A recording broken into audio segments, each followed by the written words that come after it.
How is it possible that a mere 1,500 cavalrymen, the core of a desperate force, could crush a colossus of 40,000 warriors, the elite of an empire that had Europe on its knees?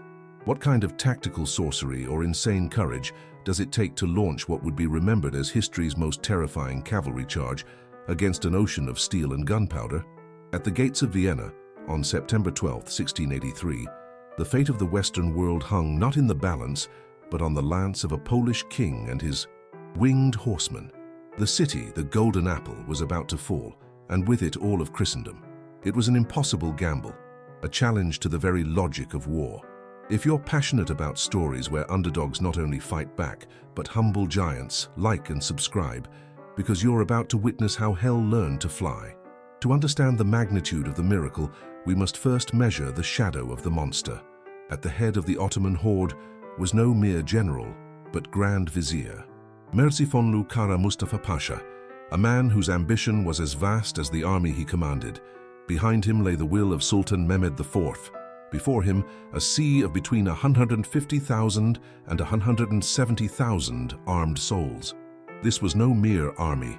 It was a city in motion, a machine of conquest oiled by centuries of victories. Their target was the jewel of Europe, the Golden Apple, Vienna. For Kara Mustafa, taking it was not just a strategic victory, it was the key to total domination of Central Europe and a legacy that would engrave him in history as one of Islam's greatest conquerors, a new Suleiman the Magnificent. The heart of this relentless force beat to the beat of the Janissary drums. They were not mere soldiers. They were the most disciplined and feared infantry in the known world. Recruited as children from conquered Christian peoples and raised in unwavering faith and loyalty to the Sultan, they knew no life but war, no art but death. Their skill with the musket and scimitar was legendary, and their fanaticism in the assault almost suicidal. It was they who had been bleeding Vienna's defenders dry for months in the trenches, an elite shock force that, it was believed, no walls could hold, and no army of infidels could face in the open field. The mere mention of their name chilled the blood of their enemies, but the Ottoman beast had many arms. While the Janissaries dug in and assaulted the walls, monstrous heavy artillery pounded the city relentlessly. Hundreds of cannons turned day and night into a hell of explosions, demolishing bastions and breaching defenses that had held for centuries. And beyond the range of the cannons, like a plague of locusts, swarmed the light cavalry. The Tartars, horsemen of the steppes, were the eyes and fangs of the army. Masters of raiding and ambush, they had burned and plundered the entire Austrian countryside, cutting Vienna off from the world and ensuring that no supply convoy or small relief contingent could even approach the siege perimeter. They were the terror before the storm. The motivation driving this human tide was a potent mix of faith, duty, and greed. For the common soldier, this was a jihad, a holy war that promised paradise for the fallen and unimaginable riches for the victors. The spoils of Vienna, one of the richest cities in Europe, were a fantasy that fueled their resistance during the long and tedious siege. For the commanders and the Sultan, it was the culminating step in the expansion of the Ottoman Empire, the final blow to its arch-rival, the Habsburg Holy Roman Empire. The fall of Vienna would not only open the doors to Germany and Italy, but would be irrefutable proof of the superiority of their empire and their faith. Victory was not a possibility. It was their manifest destiny. And against this Goliath of gunpowder and steel stood a makeshift David, an alliance forged in desperation. The Holy League was not a unified army, but a hastily assembled patchwork of contingents, a patchwork of Poles, Austrians, and Germans with differing loyalties, languages, and military doctrines. Its total strength, between 70,000 and 80,000 men, was barely half the size of the Ottoman army. They were outnumbered, outgunned, and arriving exhausted after a forced march to reach Vienna before it fell. They were a desperate gamble, a last line of defense summoned by the Pope and led by the only power that had proven it knew how to confront and defeat the Turks, the Polish-Lithuanian Commonwealth. In supreme command of this motley force was King Jan III Sobieski of Poland. A man in his late 60s, he was a powerfully built man, but with the fire of a legendary warrior in his eyes. He was no armchair monarch. He was a brilliant strategist and a veteran of countless battles against the Ottomans and the Tatars. His nickname, the Lion of Lekistan, was not an honorific. He had earned it on the battlefield. He knew his enemies' tactics, their arrogance, and their weaknesses.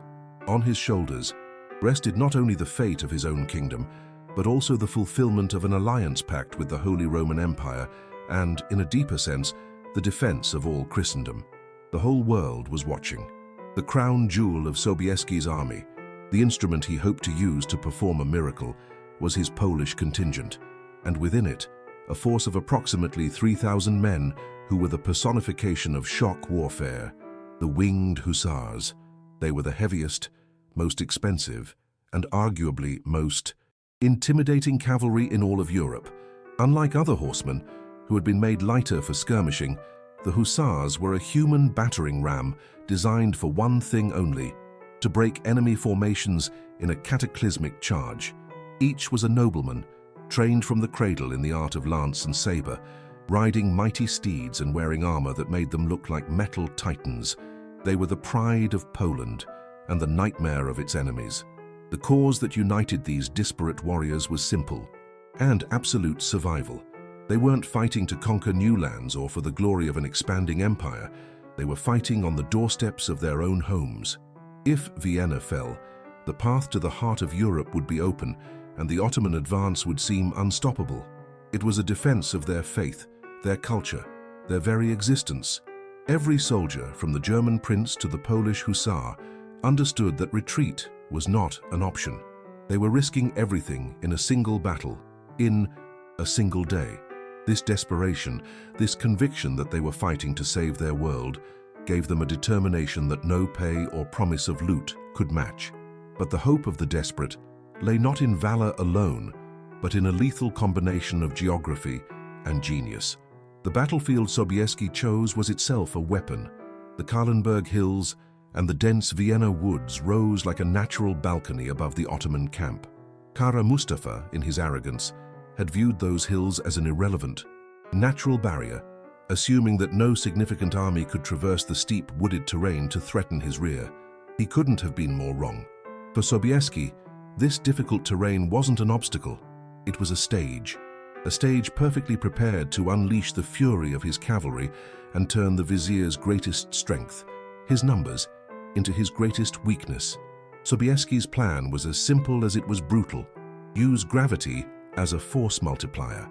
While his Austrian and German allies engaged in a grueling battle to clear the forested slopes and secure the flanks, his main force would position itself on the crest. From there, the Ottoman camp stretched out below like a tapestry, a vast and vulnerable target, completely exposed. The charge would not be across a plain where momentum builds slowly. It would be downhill. Every horse, every rider, every lance would accelerate with terrifying speed, turning the cavalry charge into an avalanche of men and steel.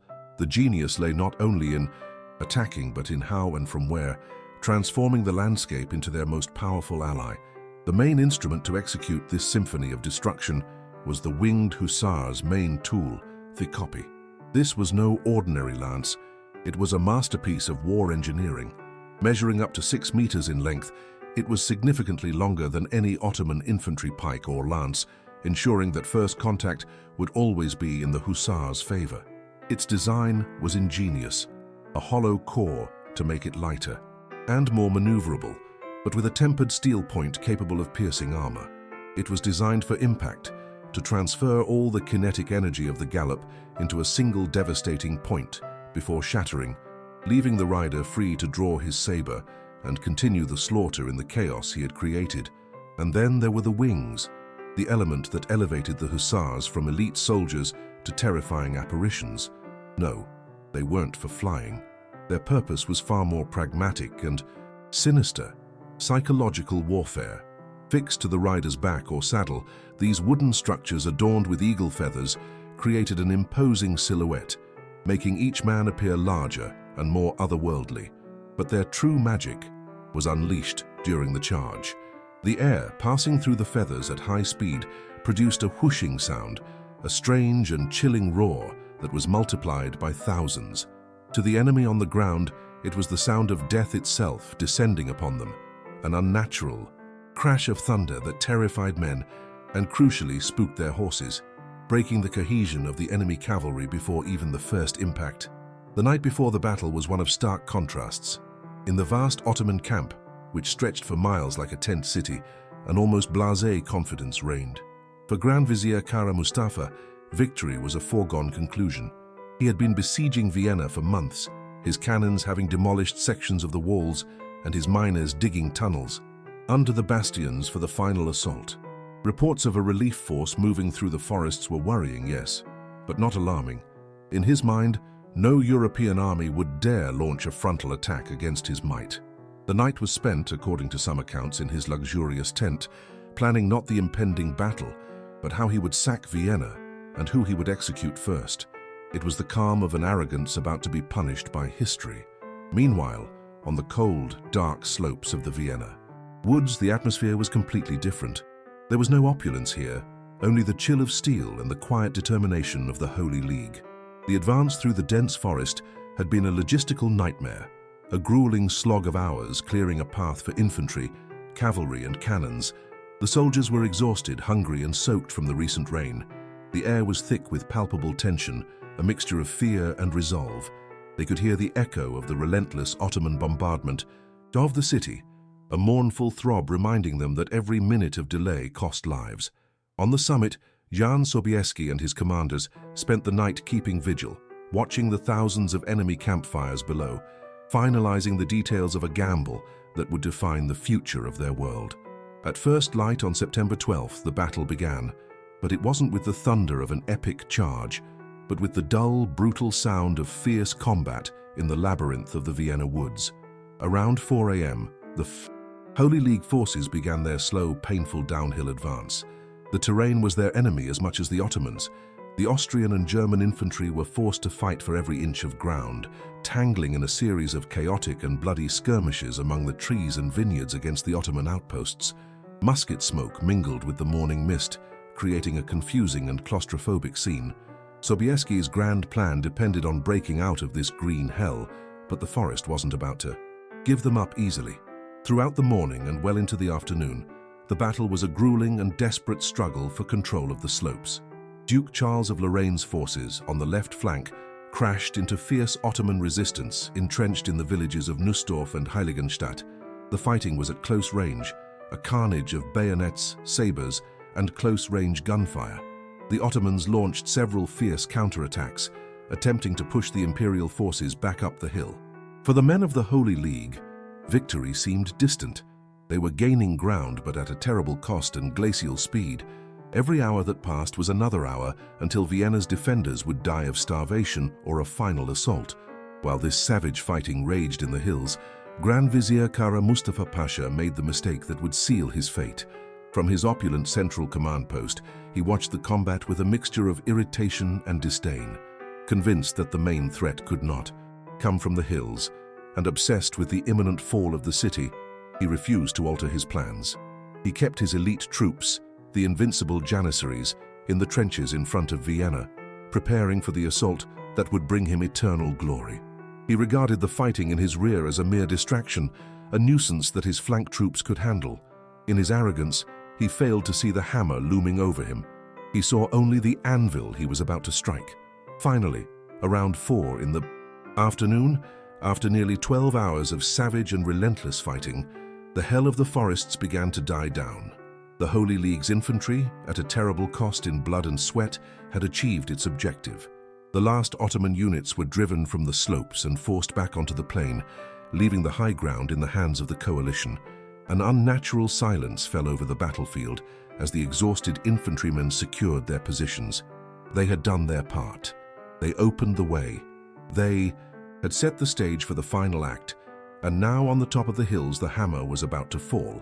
It was then that the Sobieski moment occurred. The Polish king, along with the German princes and their marshals, rode to the edge of the plateau.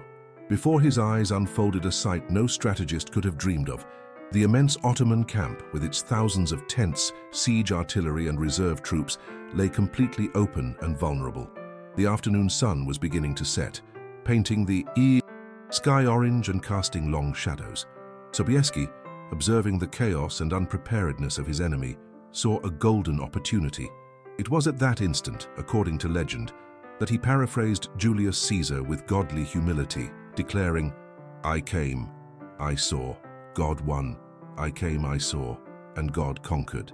The hour of judgment had arrived. At 5 p.m. the order was given. A signal cannon blared from the hilltop, and 18,000 cavalrymen sprang into motion. It was not a chaotic burst, but a disciplined and terrifying maneuver. Along a front of almost 3 kilometers, the largest cavalry line ever assembled in the history of warfare began its descent. On the left flank, the Austrian and German cuirassiers. In the center and right, the mighty Polish cavalry. They started at a walk, then shifted to a controlled trot, their commanders ensuring that the line held together like a single, gigantic guillotine blade about to fall. It was a spectacle of organized military might on a scale that defied the imagination. As they descended the gentler slopes and the terrain opened up before them, the pace quickened. The trot turned into a gallop, and finally into a thunderous charge at full speed. The ground itself seemed to shake under the impact of more than 70,000 hooves. The thunder was deafening, a storm of horse neighs, war cries, and above all else, a new and terrifying sound beginning to fill the air. But the Ottoman troops on the plain, who were only just regrouping from the fighting in the forest, the sight was apocalyptic. It wasn't an attack, it was a cataclysm, an avalanche of iron, steel, and fury bearing down on them, unstoppable, inevitable. At the head of this human tide, like the diamond point of an 18,000-man lance, rode the 3,000 Polish winged Hussars. With King Jan III Sobieski near the front, they formed a wedge of steel and feathers, destined to break the back of the Ottoman army. In the last moment before impact, thousands of lancescopi, they descended in unison, creating a forest of steel spikes that hurtled at suicidal speed. The whiz of their wings turned into a deafening roar, the sound of the apocalypse to the Sipahi riders and Ottoman infantry who stood in their way. They weren't facing mounted men, they were facing a force of nature, an extinction event concentrated in a single devastating point of impact. The clash was cataclysmic, a thunderclap of flesh and metal. The Hussars' long lances annihilated the Ottoman front line before they could even use their sabers effectively. They splintered as they pierced the Sipahi's armor and the bodies of their horses, transferring such brutal kinetic energy that the enemy formations didn't bend or break. They simply exploded. Men and beasts were thrown into the air in indescribable carnage. In a matter of seconds, the poorly positioned and morally shattered Ottoman defense line ceased to exist. The human battering ram had breached the wall, and now the flood was unstoppable. It was the ultimate vindication of heavy shock cavalry on its most glorious day and at the same time its last. Panic spread like wildfire. Once the line broke, the collapse was total and instantaneous. The charge of the Holy League did not stop. It penetrated deep into the heart of the Ottoman camp, a chaos of tents, civilians, camels, and supplies. Grand Vizier Kara Mustafa himself, seeing Sobieski's flag coming dangerously close to his crimson command tent, fled for his life, abandoning his army, his treasury, and even the sacred standard of the Prophet. For the Ottoman soldier, seeing his commander flee and the symbol of his faith abandoned on the field was the final blow. Discipline, courage, and cohesion evaporated, and what had once been the most powerful army in the world became a terrified, leaderless mob. The battle was essentially over, but the slaughter was only just beginning. Victory became a hunt. The Hussars, their lances broken, drew their long sabers and pistols, cutting a path through the remains of the camp, while the rest of the coalition cavalry pursued and annihilated the fleeing masses of soldiers. The Holy League infantry, which had fought so valiantly throughout the day, advanced to secure the camp, wiping out pockets of resistance and beginning to take possession of the richest loot any European soldier had ever seen. The battle that had lasted since dawn was decided in less than 3 hours from the start of the charge. The Ottoman defeat was not a simple loss, it was an annihilation. When night finally fell over the battlefield, the roar of war was replaced by an eerie silence, broken only by the groans of the wounded and the shouts of the victors. The scene was dantesque. The vast Ottoman camp, a city of silk and canvas that had housed nearly 200,000 men, was now a labyrinth of death and desolation, lit by thousands of torches. The soldiers of the Holy League wandered around, stunned not only by the magnitude of their victory, but by the incredible wealth that surrounded them. The air, thick with the smell of blood, gunpowder, and fear, was the silent witness to one of the most crushing defeats in military history. The balance of power in Europe had tipped, and it had done so in a brutal and definitive way. The next day's figures told the story with chilling clarity. Victory had come at a cost, yes, but one astonishingly low compared to that of the enemy. The Holy League suffered around 4,500 casualties between killed and wounded. For the Ottoman Empire, it was a cataclysm. An estimated 15,000, 20,000 of its soldiers lay dead on the battlefield and in the camp. Thousands more were captured, and untold numbers perished during the chaotic and desperate flight into Hungary, harassed by light cavalry and local peasants seeking revenge. It wasn't a hard-fought battle, it was an execution. Sobieski's tactic, the downhill charge, had proved such an effective force multiplier that he minimized his own losses while inflicting the maximum possible damage. The loot captured was beyond imagination. The coalition soldiers, many of whom were simple peasants or mercenaries, suddenly found themselves in Aladdin's cave. They seized the entire Ottoman camp, including the Grand Vizier's personal treasury, hundreds of cannons, thousands of luxury tents, horses, camels, and a food supply that saved starving Vienna. Several high-ranking pashas, who failed to escape in time, were taken prisoner, adding humiliation to the defeat.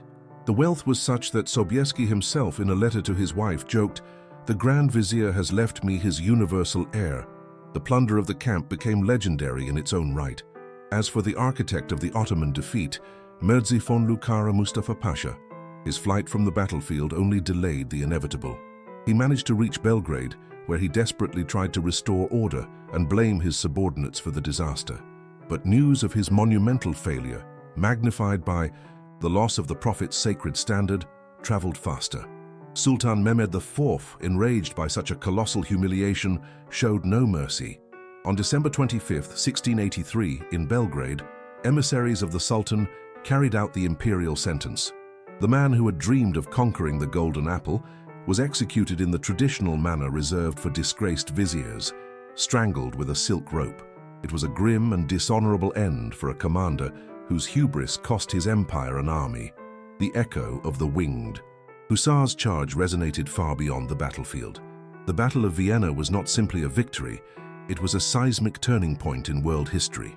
For 300 years, the Ottoman Empire had been an expanding tide that seemed unstoppable, twice striking at the heart of Europe. September 12, 1683, marked the high point of that tide. From that day on, the Ottoman advance in Europe halted forever.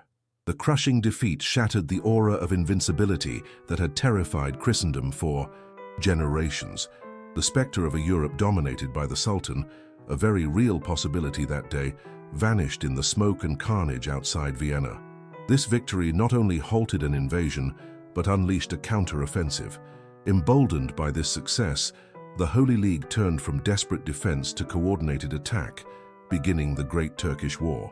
For the next 16 years, coalition forces would systematically push the Ottomans southward, reconquering vast territories that had been under Turkish rule for over a century and a half, including all of Hungary. The balance of power shifted permanently. The Habsburg Empire began its rise as the dominant power in southeastern Europe, while the Ottoman Empire entered a long, slow decline, forced into a defensive posture from which it would never fully recover. The map of Europe was fundamentally redrawn thanks to a single cavalry charge. Ironically, the moment of greatest glory for heavy cavalry was also its swan song. The charge at Vienna was the most spectacular and successful demonstration of mounted shock warfare ever seen, a fitting climax to a millennia-old military tradition. However, the future of warfare was already being written in another language, that of gunpowder and infantry discipline. The rise of musketeer regiments trained to fire in coordinated salvos and defend with bayonet formations was making massed cavalry charges increasingly costly and risky. Vienna was the last and greatest of the medieval battles, a glorious anomaly on the threshold of the era of modern warfare. The winged hussar had won the battle, but the foot soldier would win the future. For the hero of the day, King Jan III Sobieski, the victory brought immortal fame. He was hailed throughout Europe as the savior of Vienna and the Lion of Lekistan. Pope Innocent V compared him to the great leaders of the Crusades, and his name became synonymous with courage and leadership. Although he was unable to translate this immense victory into long-term strengthening for his own troubled Polish-Lithuanian Commonwealth, his personal legacy was sealed. He cemented himself as one of the greatest warrior kings in Polish and European history, the man who, in its greatest hour of need, reunited a divided Europe and led it to one of its most decisive victories. Over time, the battle became a founding myth. For Poland, the charge of the Hussars on Vienna is, to this day, a pillar of national pride, the moment their nation, with its valor and elite cavalry, saved Western civilization.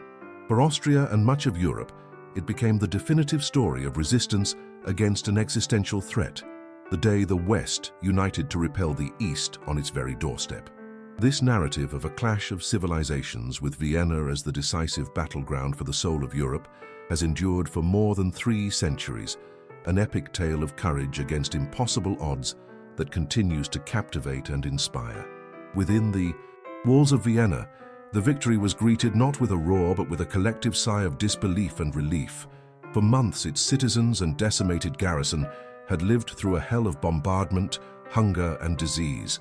They were just days, perhaps hours, away from total surrender or a final assault that would have annihilated them. When the bells of St. Stephen's Cathedral began to peal, they were announcing not a distant victory, but salvation in its purest form. The people poured into the streets, haggard and starving, to cheer their liberators. The meeting between Count von Starhemberg, the commander of the defense, and King Sobieski was a moment of profound symbolism. The exhausted defender paying homage to the savior who had arrived at the 11th hour. For the Holy Roman Emperor Leopold I, who had fled his capital before the siege, the victory was an unprecedented political boon. He returned to a saved city and quickly positioned himself as the main beneficiary of the triumph. Although the victory was achieved by a coalition, with the Poles playing the most decisive and spectacular role, the Habsburg propaganda machine worked to focus the narrative on the defense of the empire. In the long term, the victory over the Ottomans allowed the Habsburgs to consolidate their power over Hungary and the Balkans, transforming their multi-ethnic empire into the great power of Central and Eastern Europe. Ironically, the Poles saved an empire that, a century later, would participate in the dismemberment of Poland. For Poland, the victory at Vienna was a tragic paradox. It represented the zenith of its military power and international prestige, a feat that earned it the title of Antimural Christianity, the bulwark of Christendom. However, this external glory masked a deep internal weakness. The Commonwealth's political system, with its golden liberty and the infamous free veto, which allowed a single nobleman to paralyze the government, prevented the reforms needed to centralize the state and modernize the army. While Sobieski was covering himself in glory abroad, his kingdom stagnated. The victory at Vienna was, in retrospect, the last great glimmer of a power that would soon fade, unable to compete with the absolutist monarchies that were springing up around it. Meanwhile, in Istanbul, news of the defeat was greeted with shock that quickly turned to fury. The disaster at Vienna was seen not as a simple defeat, but as a divine humiliation and a catastrophic failure of leadership. Beyond the execution of Kara Mustafa, a political crisis erupted in the Sultan's court. The defeat forced the Ottoman elite into painful introspection. For the first time, many began to realize that European military superiority in tactics, discipline, and logistics could no longer be ignored. The disaster at Vienna marked the beginning of a long and often unsuccessful process of attempted military reform and modernization within the Ottoman Empire, in an effort to catch up with an enemy that now, for the first time, seemed to have the definitive advantage. Thus, the battle has become a canvas onto which countless meanings have been projected over the centuries. For some, it is proof of Christian unity in the face of a common threat. For others, it is an example of Polish valor betrayed by its neighbors, and in more recent times, its memory has been invoked by political groups to construct narratives of a perennial clash of civilizations between Islam and the West. The reality, as always, is more complex, but the power of the Vienna myth lies precisely in its capacity to be retold as an epic tale of a day when all of history seemed to turn on the axis of a single cavalry charge, with the fate of the world hanging in the balance. But perhaps the most unexpected and lasting legacy of this epic victory was found not in history books or on redrawn maps of Europe, but in something much more humble. When the victorious soldiers began the monumental task of cataloguing the loot from the Ottoman camp, among the jewels, weapons, and silks, they found hundreds of sacks filled with strange, dark, aromatic grains. No one knew what they were. The soldiers, upon tasting them, found them bitter and undrinkable. The general conclusion was that they were some kind of exotic camel food. Orders were given to burn them or throw them into the Danube, considering them useless loot amid so much wealth. They were about to destroy a treasure of a very different kind. But fate intervened in the form of a Polish officer named Jerzy Franciszek Kulczycki. A man of the world, a spy and diplomat, he had spent years living among the Ottomans and spoke their language fluently. During the siege, he had undertaken several dangerous missions, disguising himself as a Turkish soldier to sneak through enemy lines and carry messages. When he saw the sacks about to be destroyed, he immediately recognized their contents. It wasn't camel food, it was coffee, the drink of choice of the empire they had just fought against. He rushed to the commanders and begged them not to destroy them. With his reputation as a hero of the siege, Kulczycki managed to convince his superiors. He requested that, as a reward for his valiant services, he be granted all those seemingly useless sacks. The Austrian generals, perplexed but pleased to be rid of what they considered trash, agreed. Kulczycki thus became the unlikely owner of a fortune in coffee beans, a commodity virtually unknown in Vienna at the time. He saw an opportunity no one else could see, a cultural bridge born from the most violent conflict. He held in his hands not just war booty, but the seed of a social and cultural revolution for the city he had just helped save. Shortly after, with the patronage of King Sobieski, Kulczycki opened Vienna's first coffee shop, a modest establishment he called Hof zur Blauen Flasche, the House of the Blue Bottle. At first, the business was a failure. The Viennese disliked the bitter, dark taste of the drink, prepared Turkish-style, thick and unsweetened. It seemed his vision was doomed. But instead of giving up, Kulczycki innovated. He experimented, filtering the coffee to remove the grounds, and, in a stroke of genius, decided to add a spoonful of honey and a splash of milk. He had just invented Viennese coffee, a beverage that would forever transform the palate of a city and, eventually, the world. The success was immediate and explosive. The sweetened and softened drink became a sensation. His coffee house became the fashionable meeting place for Viennese society.